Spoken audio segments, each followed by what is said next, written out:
Please go to finneganswakeNotes.net for a full explanation of the text, and please don't forget to hit the like button. Welcome to the summary of Chapter 5 of Finnegans Wake by James Joyce. Don't forget to hit the like button, subscribe, and leave a comment to support us. Also, please visit finneganswakenotes.net and finneganswakenotes.com for more details on the text. Okay, let's jump right into our mission for today. We are undertaking a really deep dive into the 5th chapter of Finnegans Wake. That's chapter 1.5. And it's pretty unique because it's entirely devoted to just one single document, Anna Livia Plurabelle's infamous letter. Yeah, infamous is right. And it's not just any letter, is it? It's, you could say, the ultimate source document for the whole book. It's the key piece of evidence, really, the absolute core of all the gossip and the drama swirling around. People often call it her Mamafesta. Mamafesta. I like that. It's perfect, isn't it? So our job today, for you listening, is maybe to stop being just passive readers for a bit. We need to sort of put on our hats as, like, forensic scholars. Okay, I'm ready. CSI, Dublin. Exactly. We're analyzing this paper trail. We need to figure out, what does it actually say? Who wrote it? Because that's chaotic, to say the least.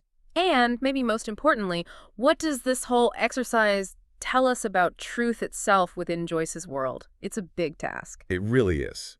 But, you know, this document, this Mamafesta, it feels like a genuine shortcut if you want to get well-informed about the three big engines driving the wake. That's a great way to put it. What are they, in your view? Well, first there's that cyclical history idea, the stuff Zico talked about, history repeating. Then there's the family drama, the domestic tragedy at the heart of it all. Mm-hmm. And finally, there's just the pure chaos built into language itself. This letter seems to have all three. Absolutely. It's ground zero. So we're going straight into the heart of the mystery with this chapter. Let's do it. So where do we start? The beginning of the chapter. Indeed. We begin right at the start with the first major section that runs from page 104, line 1, through to 107, line 7. And we've kind of titled this bit in our notes, The Mamafesta and Identity Crisis. An identity crisis. Okay. Because right away, it kicks off with this moment that it elevates ALP instantly. She goes from being, maybe just a Dublin washerwoman, Humphrey Chimpton Earwicker's wife, to something, well, universal, almost a deity. Yeah, that opening line, Yep. It really is staggering. It just hits you.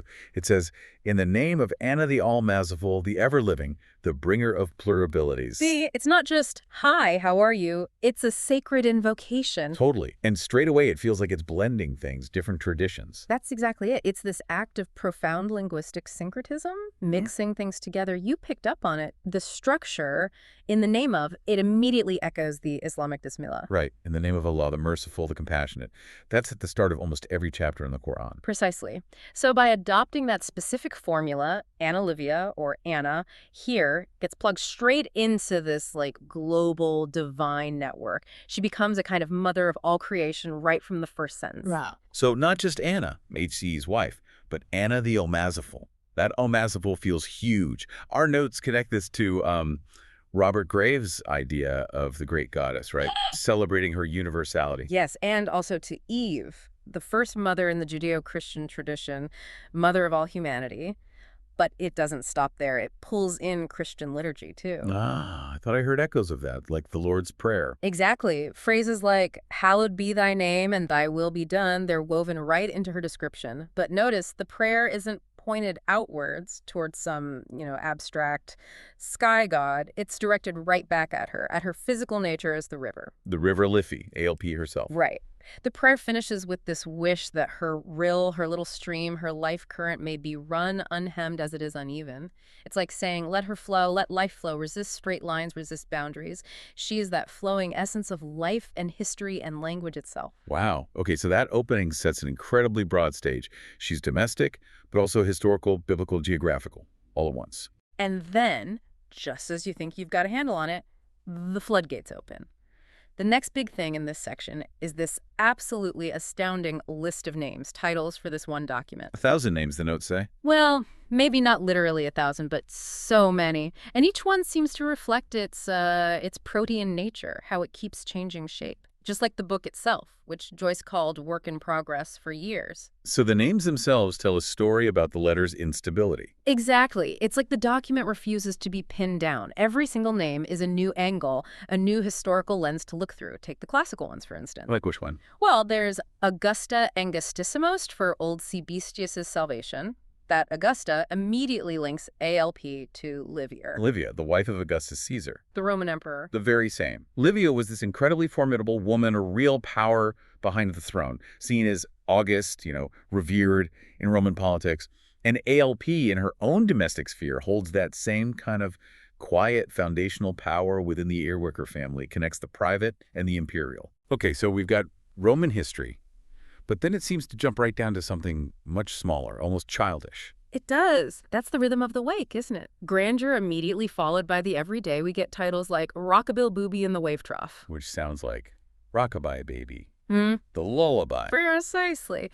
So you leap from the vastness of the Roman Empire straight into the nursery. It's suggesting that these huge historical dramas, these imperial struggles, they're mirrored right there in the ordinary domestic squaddles of a family. It's quite a perspective shift. And it keeps going with history, right? Woo-hoo. Especially Irish history. Oh, definitely. Irish political and literary history is woven all through these names. Jonathan Swift is a big one here. Dean Swift, yeah.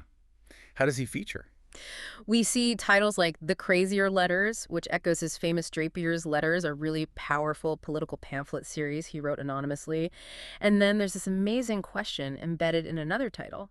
Which of your Hesterdays mean ye to Mora? Hold on, Hesterdays. Yeah. That's a pun, isn't it? It's a brilliant one. You have to know a bit about Swift's life.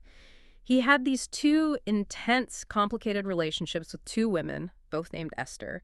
Esther Johnson, who he called Stella, and Esther Van Homrey, who he called Vanessa. Ah, Stella and Vanessa. Right. So Hesterdays jams both Esthers together. It's asking Swift, and by extension maybe HCE or anyone caught in a similar bind, which Esther, which past entanglement or commitment are you actually going to choose for your future, for tomorrow? Wow. So Joyce uses Swift's very private, complex love life to frame the public political arguments that might be in this letter. That's incredibly dense. Dense, exactly. Personal drama disguised as global history, or maybe vice versa.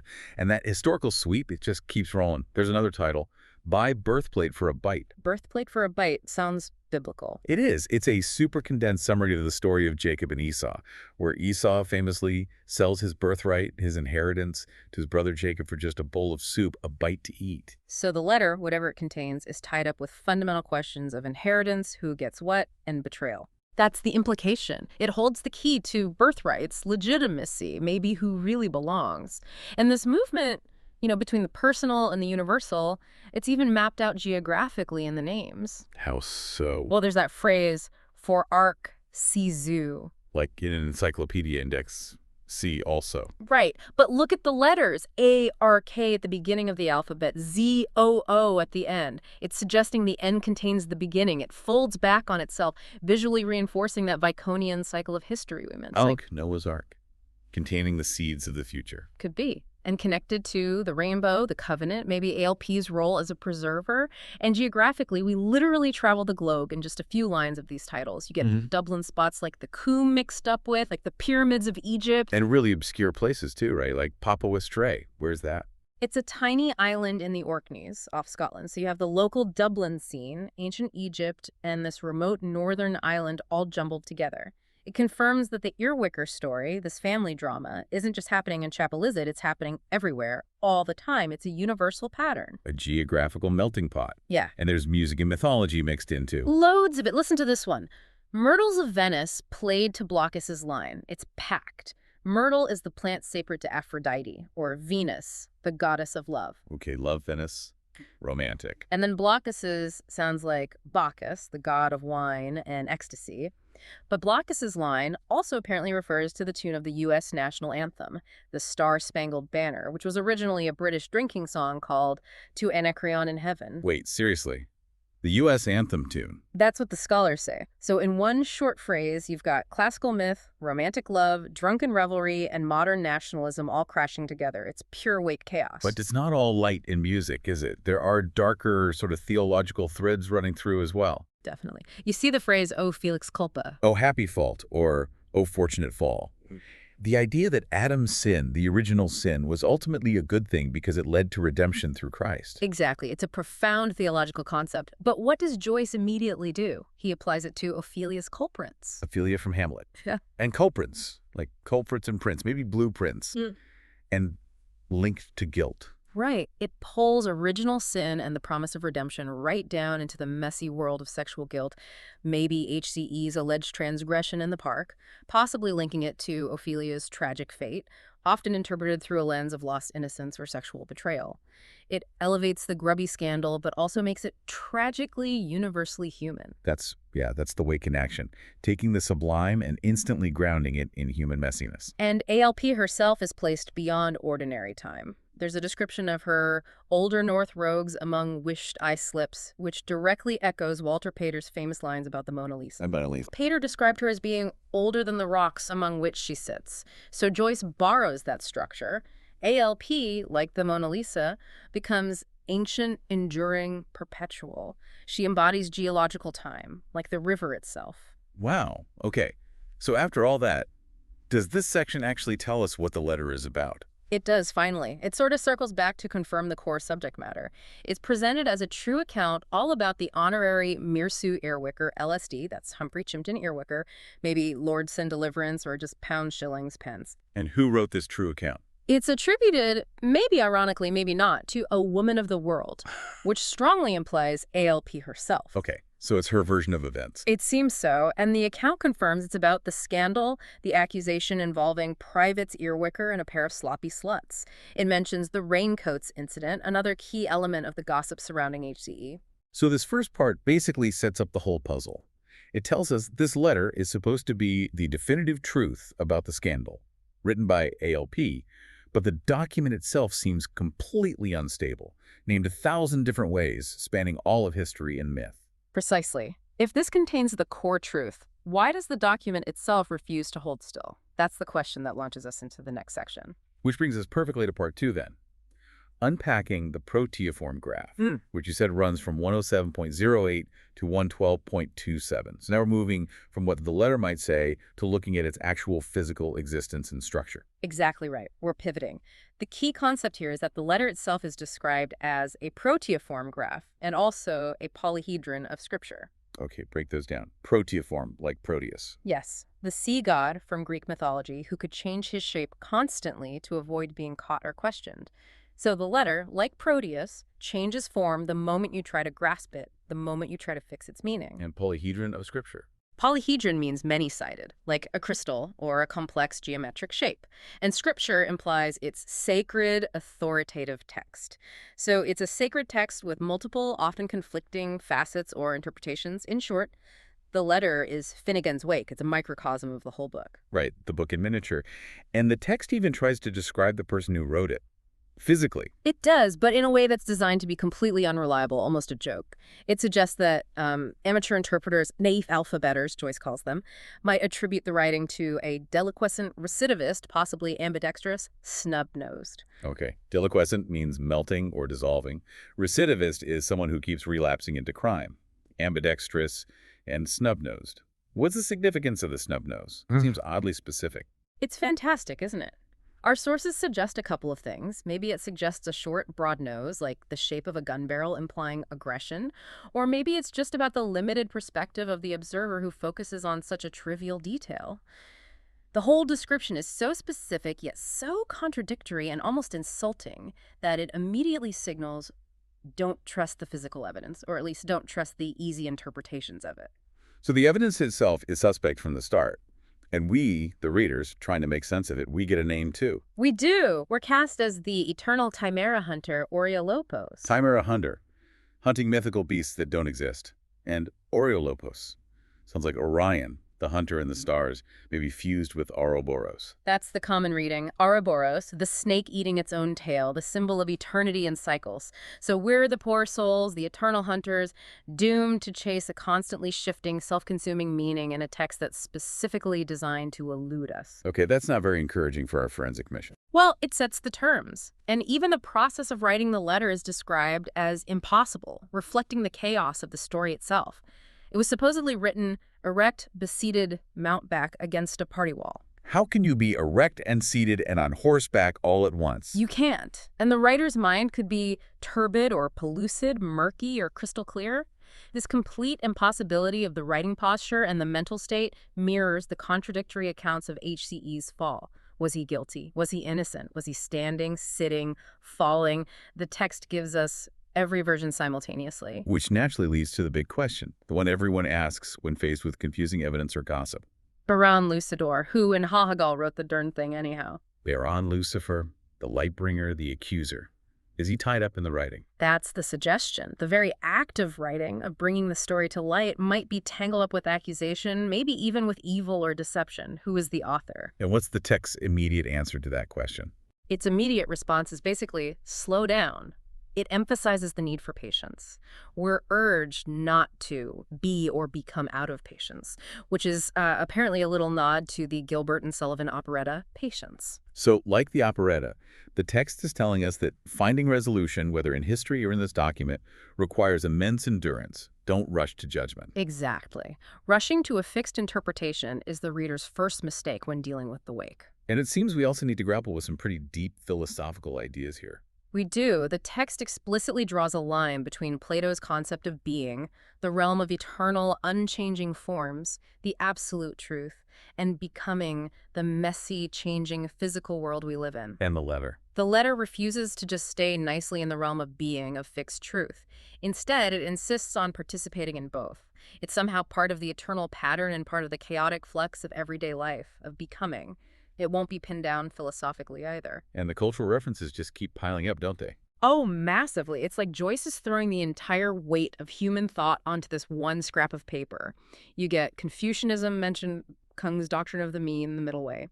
You get the myth of Robert the Bruce, watching the spider, learning patience. Right, try again. And you get the famous Elberfeld calculating horses. The horses that could supposedly do math. What's their connection? Well, look at the initials. ECH. It's a reversal or maybe a scrambling of HCE, Humphrey Chimpton Earwicker. So the text links HCE's identity to figures associated with patience, with reason, but also maybe with clever deception. Were the horses really calculating? It's ambiguous. So the information overload is part of the point. It's deliberately confusing. It feels that way. It's like the barber of the carriage house, a pun on the Tower of Babel where language got all fractured and confused. We're drowning in details in multiple languages, in conflicting clues. Okay, but then around page 109, there's a shift. You called it a critical aha moment for the reader in your notes. Something about the envelope versus the content. Yes. This is, I think, a really crucial pivot point for anyone trying to seriously read The Wake. The narrator explicitly warns us. Focusing only on the literal sense or even the psychological content of the letter is misleading. It's not enough. What do we need to look at instead? We absolutely must consider the enveloping facts. The enveloping facts, meaning the context, the circumstances surrounding the letter. Exactly. The meaning isn't just in the words on the page. It's in everything around them. The envelope is the context, the civil or military clothing, as the text puts it, that contains the raw message, the passion inside. And there's an analogy used here, right? About a lady. Yes, it's a fantastic analogy. Imagine, the text suggests, a lady involved in some elaborative ancestral ceremony, maybe some ritual, maybe just getting dressed upstairs. We might imagine her naked, the raw essence, the primal truth. But the text insists we have to recognize the ethical fact, the ethical and etiquette-based fact that she is still wearing definite articles of evolutionary clothing. So we can't just strip away the context, the clothing, to get to the real meaning.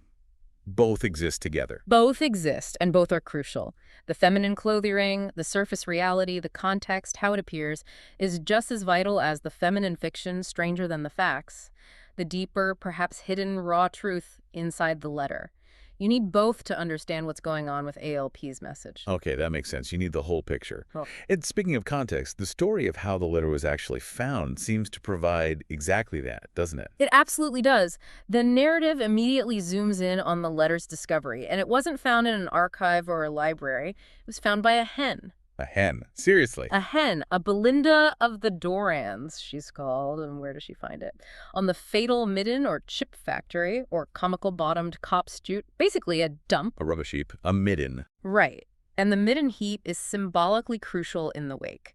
It represents the accumulated rubbish of the past, the archaeological layers of history.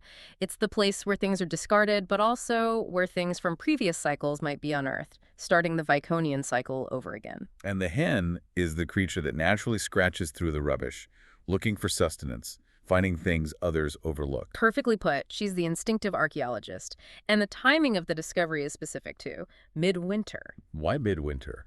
Well, the notes point out a connection to Francis Bacon, the philosopher and scientist. He supposedly died in 1626 from pneumonia, caught while experimenting, by stuffing a chicken with snow to see if cold could preserve flesh. Wow. So that links the hen, the discoverer, with science, with death, with preservation, and the very act of investigation itself, all through that little detail of timing. It's densely layered, and of course this discovery immediately triggers the family rivalry, the conflict between the brothers. Ah, Shem and Sean. Or Kevin and Jerry here. Right. Kevin, who's often associated with Sean the postman, the official, the public figure, the one who takes credit, immediately tries to claim the find. He tries by euchring the finding of the Ardagh chalice. Euchring, like cheating at cards. And the Ardagh chalice is that incredibly valuable ancient Irish treasure, right? Found by boys digging potatoes. Exactly. So Kevin Sean tries to co-opt the hen's simple, accidental discovery and make it seem like he found this amazing, historically significant treasure. It sets up that recurring theme. The artist, maybe Shem, creates or finds the raw material, and the politician, or man of action, Sean Kevin, tries to take the credit and package it for the public. But the text itself seems to side with the hen. It absolutely validates her. It states her socio-scientific sense is sound as a bell, sir. She's presented as this kindly fowl, almost a natural, reliable source, born to lay and love eggs. She provides the essential context, the grounding in reality, that the human scholars, maybe like Kevin, tend to overlook in their ambition. So the humble hen is the true hero of the discovery. And because this discovery digs something up from the past, from the midden heap, does it offer some kind of hope for the future? Paradoxically, yes. Because it unearths the past, it seems to promise a return, maybe a chaotic one, to the Golden Age.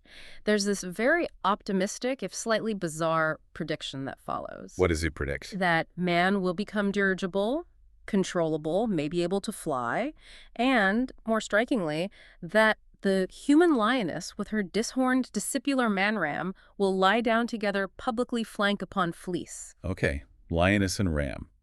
That sounds like the lion and lamb from the book of Revelation, the prophecy of peace. Exactly. It's a vision of restored harmony, maybe even a balance between genders, dishorned man-ram. But it's delivered through the Wake's typical filter of puns and slightly absurd imagery, dirigible man. The discovery of this old piece of rubbish, the letter containing the family scandal, is somehow the very thing that heralds future redemption. But that redemption has to wait, I guess, because now we shift gears again. We do. The hopeful vision fades quickly, and we move into part 3, which gets much more forensic and, frankly, cynical. We're calling this Forensic and Psychological Deep Dive, covering pages 112.28 through 117.32. The initial excitement of the discovery wears off, and we plunge into the gritty, technical inspection of the paper, the ink, the handwriting itself. Right, the gloves come off. So where does this inspection start? Back to the authorship question. It starts right there. Who actually wrote this thing? Is it Marcella, this midget majesty, mistress of arts? Marcella might link back to ALP, mistress of arts, sounds like mistress of arts, but maybe also hearts. It's deliberately ambiguous again. And the physical paper itself offers clues, like a watermark. Yes, the watermark is identified as Notre Dame du Bon Marché. Our Lady of the Good Market, or the Good Deal. Exactly. Le Bon Marché was this pioneering, huge department store in Paris, opened in the mid-19th century. So the watermark immediately anchors ALP, or the letter's origin, in the world of modern commerce, Parisian fashion, maybe the rise of consumer culture. It connects her to the urban, the contemporary, the transactional. Okay, that's interesting context. And then the description of the letter's physical state gets pretty intense. It really does. It gets incredibly graphic. The text compares the document to a photographic negative that somehow melted or warped while it was drying. The result is described as a grotesquely distorted macromass. A macromass. A big mess. And the distortion isn't even uniform. No, and this is key. The text says that features on the page that are closer to the reader, nearer your pecker, it says provocatively appear grossly swollen, while features farther away need magnification to be seen clearly. Near your pecker. That's blunt. Winking the hen's beak, maybe the reader's nose, and obviously something sexual. It's a deliberate visual joke doing several things at once. It links the act of looking closely, photography, the henpecking, the reader peering, with distortion and sexual gossip. The implication seems to be, the closer you look for specific, maybe prurient details in the story, the more those details become inflated, distorted by your own perspective or assumptions. True clarity might require distance. Fascinating. And the actual writing on the page, the layout is chaotic too. Completely. It's described almost like a checkerboard pattern. We're told rather more than half of the lines run north-south vertically, and the others run west-east horizontally. Our notes call this pattern boustrophédon. Boustrophédon. Okay, that sounds important. What does it mean? It literally means as the ox turns in Greek. It describes an ancient way of writing where the lines alternate direction. You write one line left to right, then the next line right to left, then left to right again, back and forth like an ox plowing a field. Wow, so the visual pattern of the writing itself reinforces that Viconian cycle idea, constantly turning back, resisting simple forward progress. Beautifully put. It's a visual representation of the book's core theme, built right into the supposed layout of the text. And the tools used to write it are unusual. Almost absurdly inappropriate. The letter was allegedly written using a shillelagh. A shillelagh. Isn't that a heavy Irish walking stick, sometimes used as a club? How do you write with that? Well, exactly. It's described as being used as an aid to calligraphy. That sounds sarcastic. Highly sarcastic. And the narrator then mocks any attempt by scholars to categorize this development. Using a fighting stick as a pen is ironically called an advance from savagery to barbarism. This directly parodies these neat evolutionary scales that were popular then from anthropologists like Sir George Birdwood. Joyce is signaling. Stop trying to fit this document, this story, onto your tidy, linear historical timelines. It resists classification. Okay, so the writing is chaotic, the tool is inappropriate. What about the ending? Is there a signature? Not exactly a signature in the normal sense. Instead, there's a Teatime-Stained terminal, a mark left by a teacup, perhaps, described quite fondly as a cozy little brown study all to oneself. The stain itself becomes the final punctuation, the author's mark. A tea stain instead of a signature. Why no proper signature? Well, the text offers a couple of explanations, deliberately muddying the waters. First, it notes, kind of pseudo-historically, that it was apparently a habit not to sign letters during certain turbulent periods in Irish history, specifically both before and after the Battle of the Boyne in 1690. So the absence is linked to political caution, conflict, maybe hiding one's identity. Okay, a historical reason. But then it immediately offers a more philosophical, almost artistic reason. It argues the letter requires no signature because every single detail, every word, letter, pen stroke, paper space is a perfect signature of its own. The author's identity isn't in a name scrawled at the bottom. It's embedded in the unique, inimitable style of the entire creation. The work itself is the signature. That feels very Joycean. The style is the substance. Exactly. And that idea that the style reveals the author sets the stage for the next part, which is probably the sharpest critique in the chapter, the absolutely brutal attack on psychoanalysis around page 115. Ah, aimed at the grisly old psychos, as the text calls them. That's the one. This is a really devastating takedown of what Joyce clearly saw as the reductive tendencies of Freudian and Jungian analysis, which were hugely influential at the time. The narrator explicitly warns the reader, warns you against reading the text erogeneously. Erogeneously. Yeah. Like erroneously, wrongly, but also erogeneously sexually. Precisely. It's a pun warning against both misreading and reading only for sexual content. The text mocks these analysts who apparently view young girls as Alice's, maybe a nod to Lewis Carroll, and the complex psychology surrounding his relationship with Alice Liddell as easily frightened. Easily frightened, like easily frightened, but also easily interpreted through a Freudian lens. Right. As if these girls are just eager to spill their sexual secrets in the penumbra of the procuring room, the shadowy space of the analyst's couch. It paints the analysts as almost voyeuristic. And the critique is that they oversimplify things. Massively. The psychoanalysts are depicted as taking any complex story, maybe one involving a prostituta in Erba, which sounds like prostitute in the grass, but might hint at innocence in bud, and immediately reducing it down to the father potential or the priapic urge. So everything becomes about sex, incest, Oedipal complexes, inverted parentage. That's the caricature Joyce presents. They see only sexual trauma and hidden desires. And what Joyce suggests is that this kind of single-minded analysis is willfully blind to all the other possible meanings the text might hold. How does he make that point? By immediately offering a completely different, equally plausible or implausible interpretation, a purely political one. He says, imagine if we read it like this. Father Michael equals the old regime, and Margaret is the social revolution, while cakes mean the party funds, and dear thank you signifies national gratitude. So, a totally different code. Right, it's a rhetorical move. By showing you can impose any interpretive grid, sexual, political, whatever, he forces us to admit that any single interpretation is likely arbitrary, driven by the reader's own biases and preoccupations. Textual meaning is fluid. But even if interpretations are fluid, the underlying story keeps coming back, doesn't it? The text seems to loop back to that unavoidable recurring pattern. It does. Despite the critiques of interpretation, the Viconian cycle asserts itself powerfully towards the end of this section. You get those lines, so hath been love, tistis and will be, till wears and tears and ages. History repeats. Like the children's song. Exactly like the children's folk song Michael Finnegan, which is explicitly referenced. She plucketed them out, but they groan in again. You try to stop the story, solve the mystery, and the cycle, but it just keeps coming back. It refuses to end. And it repeats in all forms, all languages. Constantly retold. The text says it's repeated polyglottal in each auxiliary neutral idiom and across every medium, prose, tutut, strauss Arab, Arapurse, and any samathal. Prostitution, street talk, high art, any tongue at all. So the fundamental human story, the Earwicker story, is just this endless process of wetherings and their marryings and their buryings and their natural selections. It's the universal pattern. That seems to be the conclusion of this section. It's familiar, maybe even comforting in its recurrence, like settling down with an old cup on tea. A comforting cup of tea before we dive into the really complex finale. A perfect way to think of it, because now we enter the fourth and final major part of this chapter, the ever-changing document and the penman. This runs from page 117, line 33, all the way to the end, page 125, line 23. And this is where things get perhaps the most intricate, leading to the final identification of the writer. Okay, part 4. And it starts by acknowledging just how hard our forensic task really is. Utterly hard, almost futile. The narrator compares our attempts at interpretation to ancient forms of divination, like captomancy, reading smoke patterns, or infusionism, reading tea leaves. So we're basically just guessing, reading patterns and randomness. That's the feeling. And this section delivers the central paradox of the chapter, maybe of the whole book, directly to you, the reader.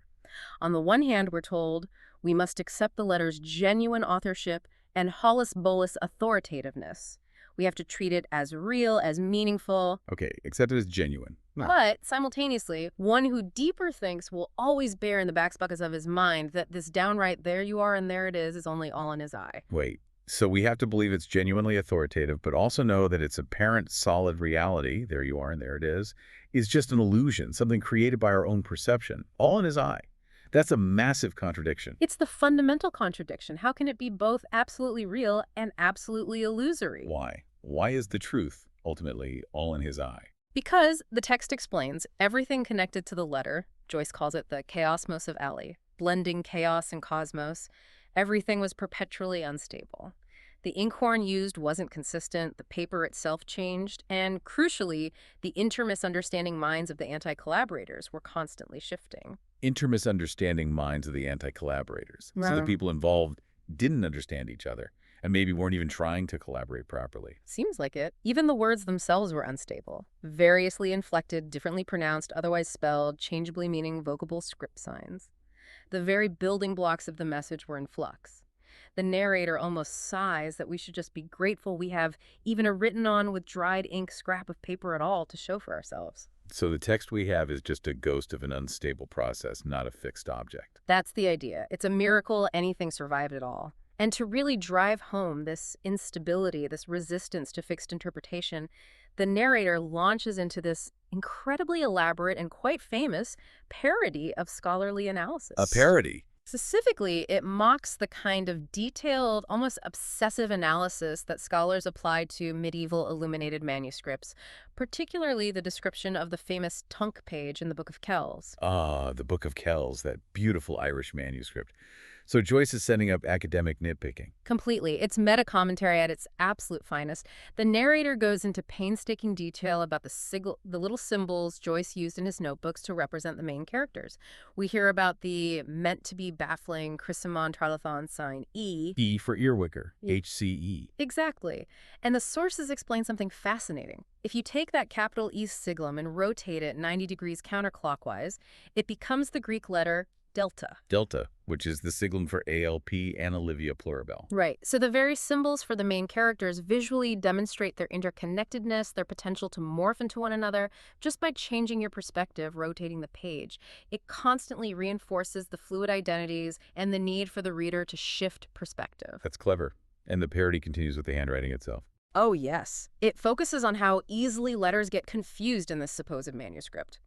P's and Q's are often mistaken for Q's with their tails in their or mouths O's, or just as often, taken for pews. Mind your P's and Q's, like the old printer's warning about mixing up the letter blocks. Exactly. It's playing on common errors, suggesting the text itself is full of potential misreadings right down to the individual letters. And then we get these little insider details, hints about Joyce's own working methods. Like what? The script supposedly contains red, rattled, obeli cayenne pepper cast over the text.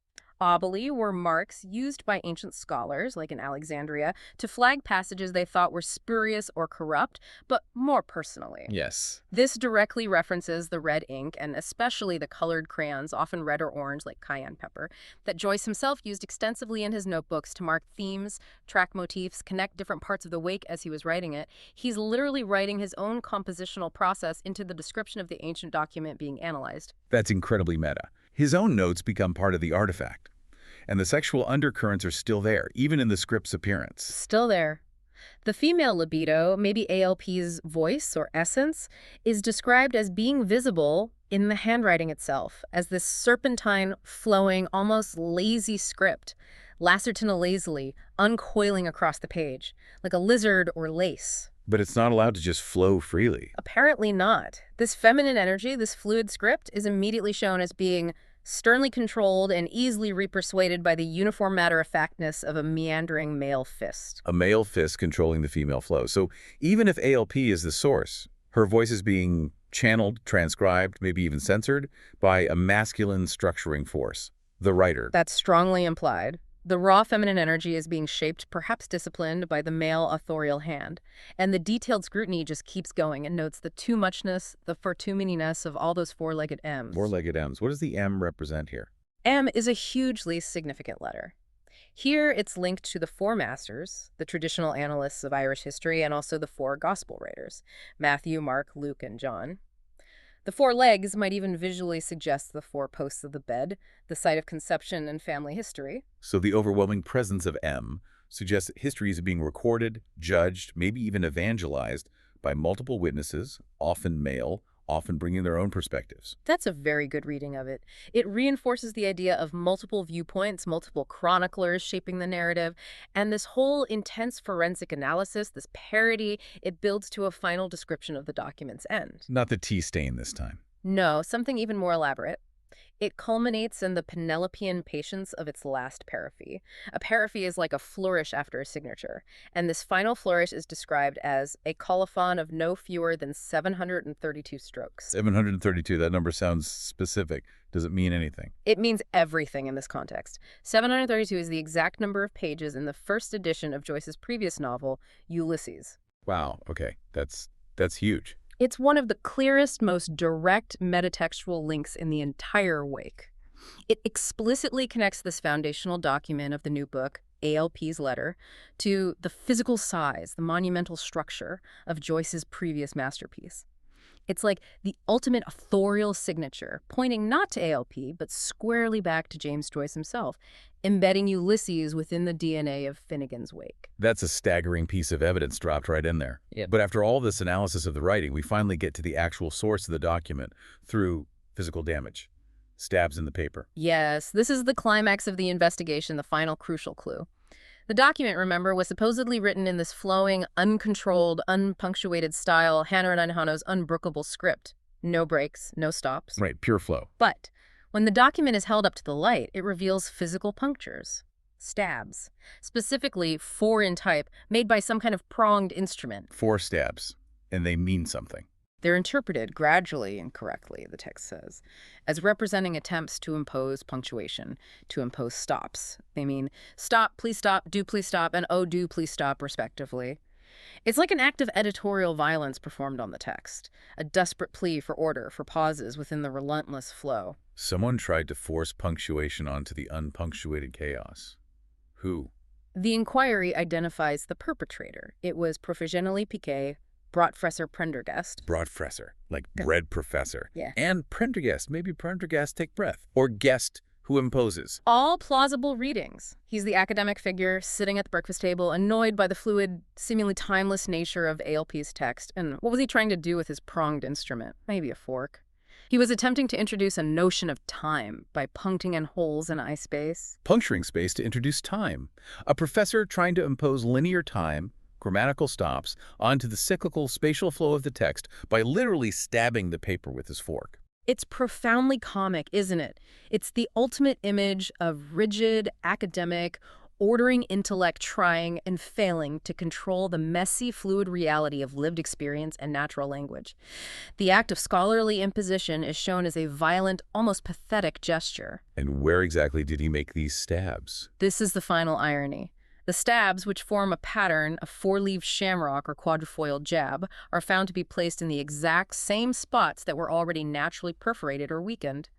Where Dame Partlet, that's our hen, Belinda had already pecked at it or scratched it on her dung heap. No way. So the professor, with all his intellectual effort and professional pique, just ends up mimicking the random unconscious actions of the hen scavenging on the rubbish dump. Precisely. His attempt at imposing high-minded order merely replicates the natural processes of decay and discovery in the muck. Academic analysis is reduced to the level of a chicken scratching. That's brutal.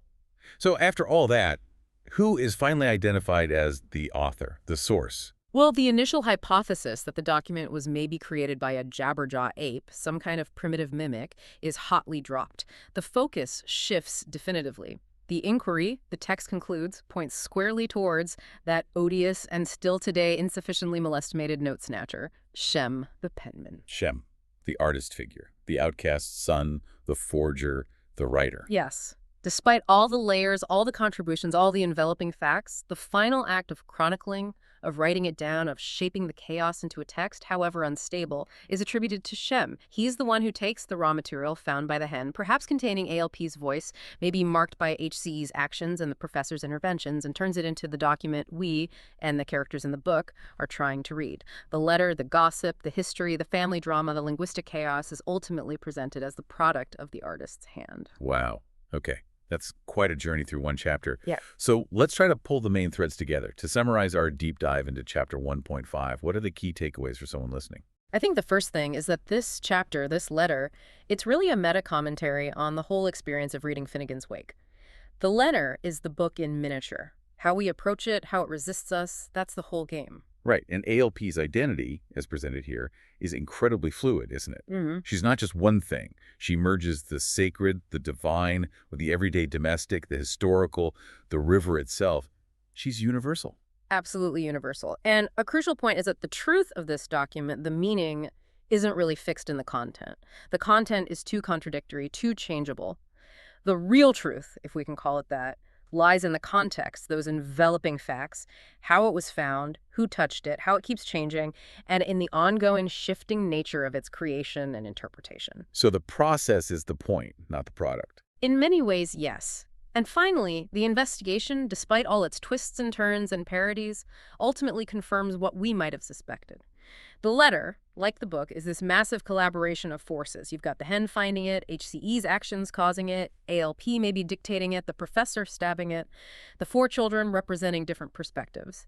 But the final act of writing, of recording, is attributed to Shem the penman. The artist figure gets the last word, or at least holds the pen. So what does this teach us as readers engaging with something as complex as the Wake, or maybe any complex piece of knowledge? I think the big lesson is that you almost have to adopt what the text itself calls the ideal insomnia of the reader. You can't expect easy answers or final solutions. You have to stay awake to the possibilities, the ambiguities. You have to accept that the journey itself wrestling with the text, seeing it from different angles, that shifting perspective, that's the real reward, rather than hoping to arrive at one single fixed meaning. The journey is the destination. Which leaves us with that final provocative thought you flagged from the outline. It builds on that professor character. Right. Exactly. So here it is for you to ponder. If this chapter basically shows us that trying to fix a single linear truth onto this chaotic reality, like Professor Prendergast trying to impose time by poking holes in the text with his fork, is ultimately futile, maybe even ridiculous, just mimicking a hen, then what does that say about us, the readers? What is our function when we try to interpret and understand the Wake, or maybe any complex history or text? Are we, too, just trying to introduce our own limited, linear sense of time, our own desire for neat conclusions into something that is inherently cyclical, chaotic, and maybe eternally unresolved? Is our desire for narrative resolution, for a final answer, just another set of, well, 4 pointless stabs into the vast, ever-changing chaosmos? Something to think about. Are we the professor with his fork, or can we be something else? Definitely something to ponder until our next deep dive. Thanks so much for joining us today.